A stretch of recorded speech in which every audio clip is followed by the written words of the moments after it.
household animals. Can you bark? Bark? Okay. So, okay. Pag nakakita ka ng maganda, sexy.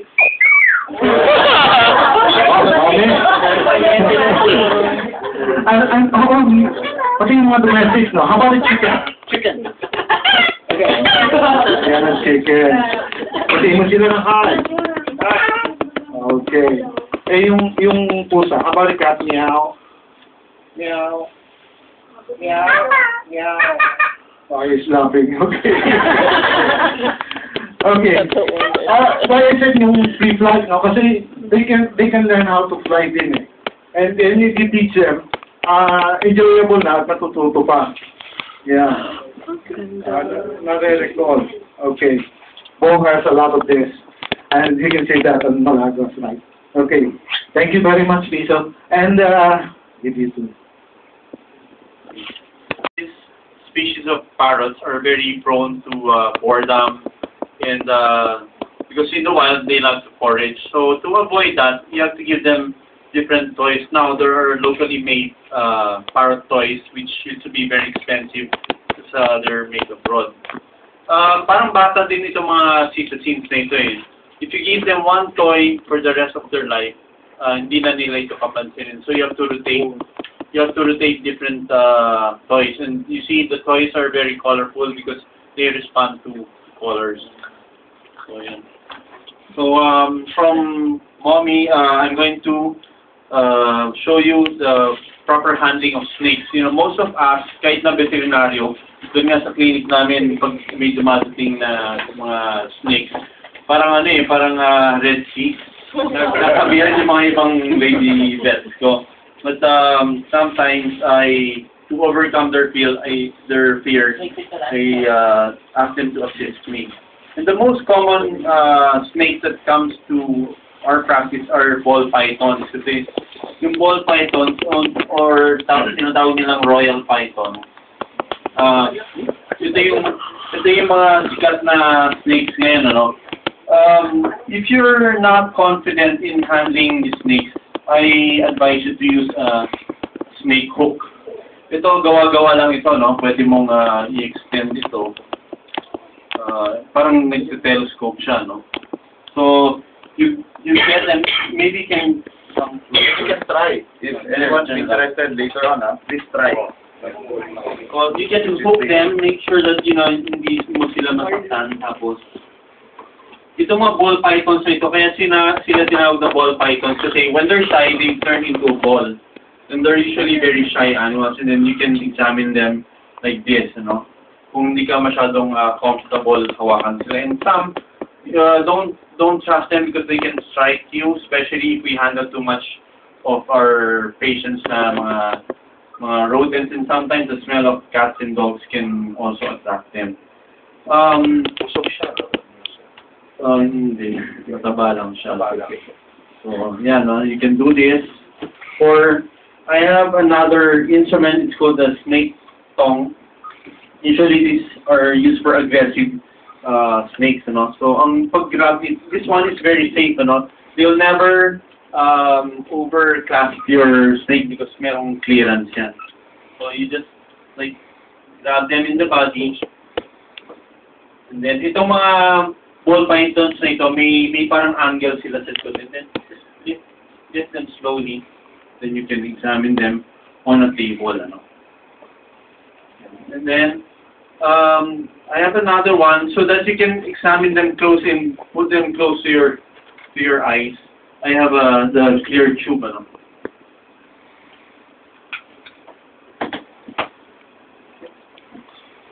So, ito, matagal ko nang in-invest ito, akala ko hindi ko magagamit, pero when I did the Batanes Pit Viper, ginamit ko ito, and dito, kahit na venomous yung snake, safe ka dito. So what you have to do is just make the snake go inside this clear tube.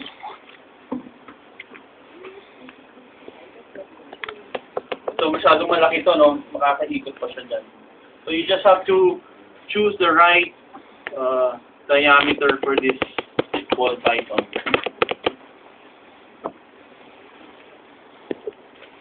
So, pag nakapasok na yung ulo niya dito, patience lang, patience. Usually kasi papasok yan eh, dahil they look for yung tight spot na Now, pwede mong ilapit ngayon, and then you can examine like the ventral sides of the scales. You can do like that, you know, without being strike on the face. So, can I ask, look, ano, tignan mo. Sinong Want to handle? Yeah, want to try. You handle it. Actually, pag hinawakan niyo yun, make sure na you don't let go on this side. Kasi pag nag-slip backward yan, makakalabas din. And usually enough yan para yung body niya hindi naman makag-forward din. So this one is not available locally, but you can improvise something like that, you know, different sizes. And what else can you do with a snake? Blood collection, usually I draw blood from the palatine vein. Yun, very obvious yun eh. Pag inangat mo yung kanyang mouth, I'll get something to open the mouth. Just a few of the things that you might want to have around. Pagka boring na yung ball python, ilabas natin yung Burmese python. By the way, pagka one snake, hindi po pwede yung gano'n, no? Usually, pagka one snake yan, make sure na nakapress doon sa bandang head part before you hold them. Yan. And dito kayo sa back ng head. Kasi pagka one snake, at hinawakan mong gano'n, baka maka-reach.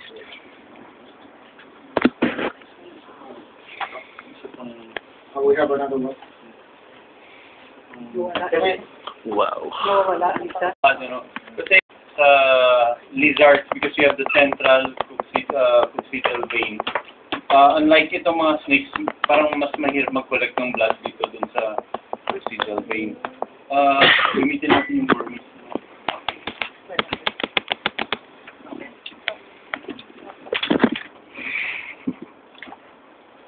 I'll show you where is the easiest part to collect. When you open the box, no, make sure don't stick your hand first. Kasi yun ang maaabot. So make sure he knows na ikaw yun. So pa-lower na yung head before dropping it. On a tame snake or a non-tame snake, dapat properly merong precaution kasi merong tinatawag yung stupid feeding error. Na basta na lang ini-stick yun nasa... So now, usually the snakes are presented with respiratory diseases.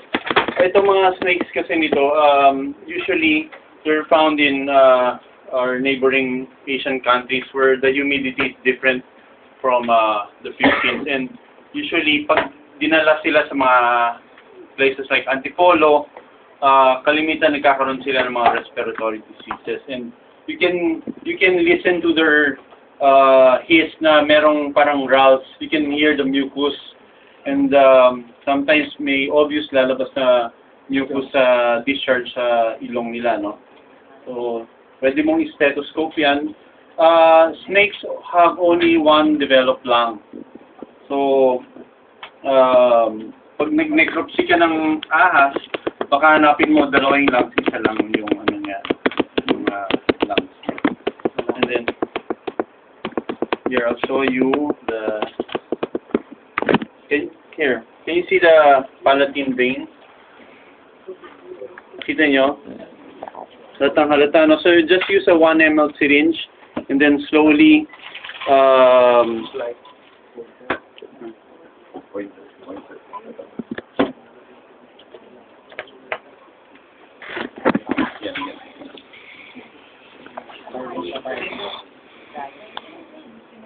Gentle lang, you know? You just do it gentle. Because you know Kasi they will do it naman eh. Open niya yan pagka gentle. You know? Yeah. Kitang-kita. Yeah. Sa baba, ayun, oh. Kita mo. Actually, yung... ano. Tika. Dok, pakihawak naman kung... Yan, sa baba. And then makita mo yung kanyang epiglottis. Epiglottis niya yan. So yun yung, that's why hindi sila ma-choke pag kumakain eh. Nag-stick out yan when they swallow. And one thing about them, ba't kumakasi yung chicken about the size niya? Kasi unhinged yun dito yung leg, yung lower jaw niya. Naka-unhinged. Dahil nasabi nila na, hindi nila nakakonect. Nakakonect yan dito. But na-stretch niya. So, nakakakaya siya more than the size ng head niya. Other things about these pythons, they're prone to egg-bound problems also. So, how do you know if they're egg-bound? You do an X-ray, and then you'll see around 15 to 30 eggs. Or sometimes nakaitlog na sila, tapos makita mo parang gravid pa sila. So you do an X-ray, and usually oxytocin doesn't help. So it's surgery. Yung wall ng uterus ng pythons and other snakes are very thin. They're like plastic. So it's impossible to slide them like puppies. You know, when we do cesarean, you just slide them. They'll pass through the incision. But unfortunately, saccule yung kanilang uterus. So you just have to incise in every egg that you see and then extract it. So mag-heal naman yun mag-isa. And then I'll show you the probing. We call. Paano, sabi ni Doc Mommy kanina, meron siyang pinakita na ang ginamit nila catheter, but merong mga instruments na tinatawag na pang probe.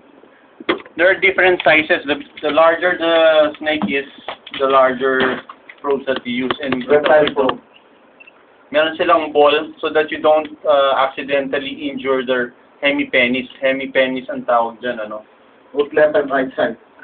So make sure you lubricate your probes.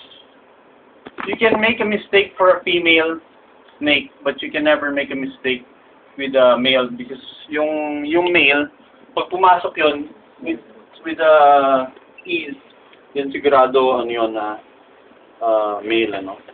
So ito yung sinasabi ni Doc Mommy kanina, ito yung spur. Skipulate. Oo. Siya yung pinakapaa, remnants ng paa ng mga reptiles. And then that's what they use to clasp mating. This one to me looks like a male, but we'll see, ano. So ito, very tricky in trying to look for that hole, ano. So the last scale of the cloaca, insert it. You wanna try pushing it? Dandan. With a little twist. Push. Carlo ka. See. So malalim. So pagpasok mo ganon, put your finger in the marker and then you count the scales. Yeah. Usually, according to species, it will tell you a male will have let's say 9 to 8 scales, and then sabihin niya male yan. So I want to try to on the other. Sir, related natin. Usually mas mahaba. So sometimes you just have to push it a little bit backward, then try to see the direction of your probe has to be vertical. Yan. Make sure. Makikita mo Be gentle, and just do a little bit twisting. Huwag mapilitin mo. Ayan, kita mo smooth, ano. Pag female yan, hindi yan papasok. So sometimes yung sa babae ko, paano po? Mas mababa. check natin yung isa. Who wants to try again for the ball python? So sometimes pag pinilit mo, pwedeng magkaroon ng infection yung organ nila, and then you have now abscess coming out from the hemipenis. Then minsan nagpo-prolapse yan, hindi na maibalik, and then that's for What's amputation. the purpose of putting the probe again? For sexing, if you wanna breed them for future. Yung ball python, hindi na siya makaka-breed. No? You only will amputate it pag But kung meron pa yung kabila, one lang yung infected lang. Ano. meron pa isa. So, Doc Mariel, you wanna try? Well, parang manok. Yeah. So itong tinuturo namin sa inyo talagang kung sadyante ako, ayaw ituro to sa akin ng isang veterinaryo.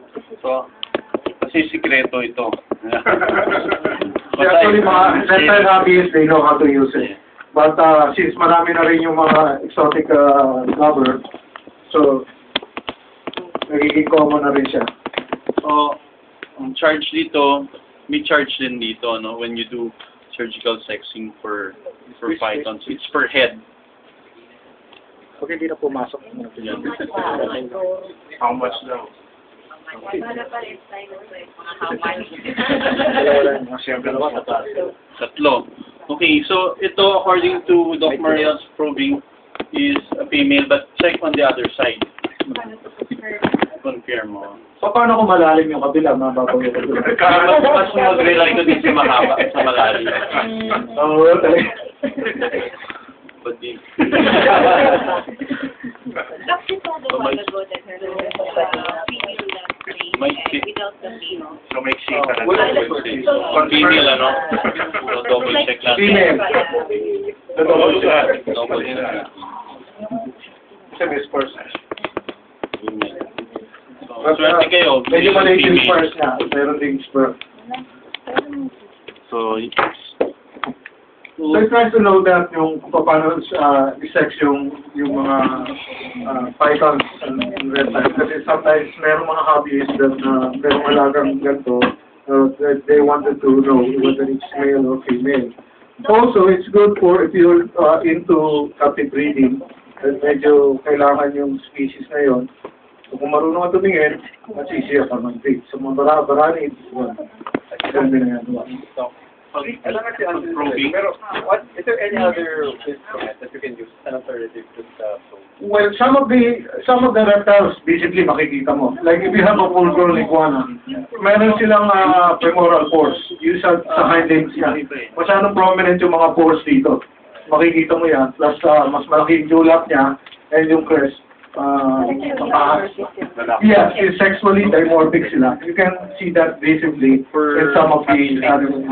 In crocodiles din, kung matalas yung mata mo, you can see na mas malaki yung base, no? And yung mga hasado, they can see ang difference male and female. For the snake, yung ginamit ko ba na sa probe? It's a probe. For the female. More than that. For the python. Yeah. That about pwedeng on the fish. Example, Well, so virtually they use yung DNA sexing. Yung pero blood sample. something as a replacement of the probe wala. Itong probe ito, yung catheter. So ito yung pinakamaliit, ano? Usually for hatchlings. Hatchlings ang tawag dun sa mga babies. And this is what you use. And usually, pag hindi ka maingat, dito nagkakaroon ng injury.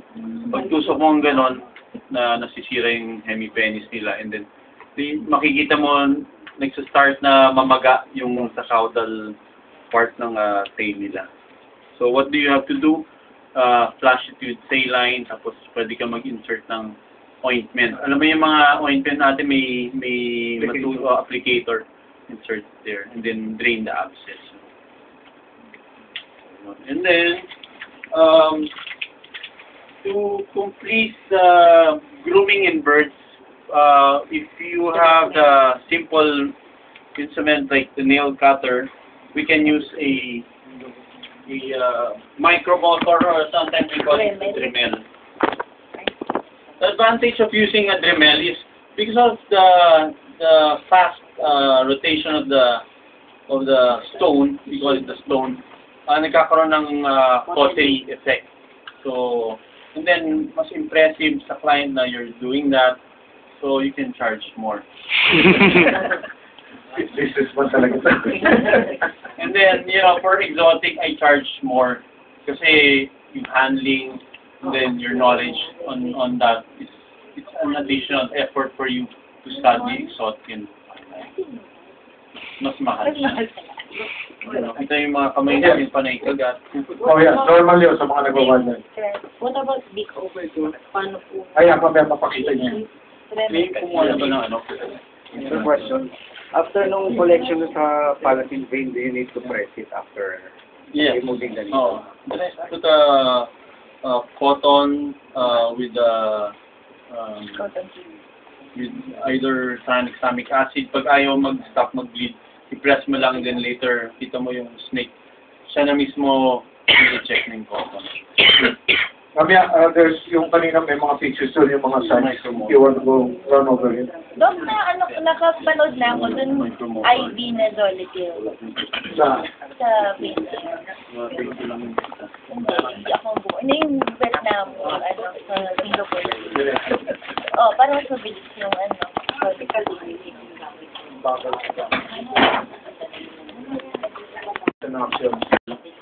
Or, mas impressive ang correct, mas impressive yung word is impressive. Impressive. we won't be doing ito. Pag kinakikita lang namin, baka sabihin. Hindi naman overgrown yung dick niya. just do nail trimming. Siyempre, kalimitan yung alaga ng veterinaryo, hindi na asikaso. Kaya yung aking ibon, overdue na siya sa nail trimming. Yung mo, si Doc Mommy, kaya niya lang trimming niya, na ginagamit niya sa show. For demo daw kailangan yan. O demo naman. Actually, kailangan nila to be grinded. Medyo masakit because usually pagka-sharp yung talons nila, yung claws, pwede nga maka-scratch. Pagka masyado naman smooth, nag-i-slide, Ito again, steady. meron akong isang patient na yung kanyang leg band, it was too tight, so I had to use a micromotor to cut it. But when you use the micromotor and you cut it, what happens? Umiinit to. So when you do that, it's very important that you have a drip. You can use water sa syringe, papatak-patak mo lang, and then unti-unti, and then feel it. Lubrication. Oo. Kundi, paso yun. Just like this. Now when you move it. Mainit naman yan. Okay. Normal. Okay, so, handling, si Doc Mommy yung Doc, yung sa Dito gusto lang yan sa mga mga babae nag-cuticle. Ito yung gamit. Oo. Kaya kung bumili kayo nito, pwede na kayo mag-double up Okay, so how do you hold it? You can hold it like a pen. And then, pag hawak mo dun sa toenail, pwede mong i-ganon, You wanna round off the tip para pag pinahawak mo na dun sa owner, parang you can see how really they are. Yung ganda-ganda ng may-ari, ang puti-puti, pero kita mo yung kamay niya panay gas-gas ng gano'n. Alam mo, may Chinese character. Pag raptor, yan di ba minsan tinitape yung paa? Or, Dapat i-tape talaga pag so, raptor. tanggalin mo siya. Tape mo na naman.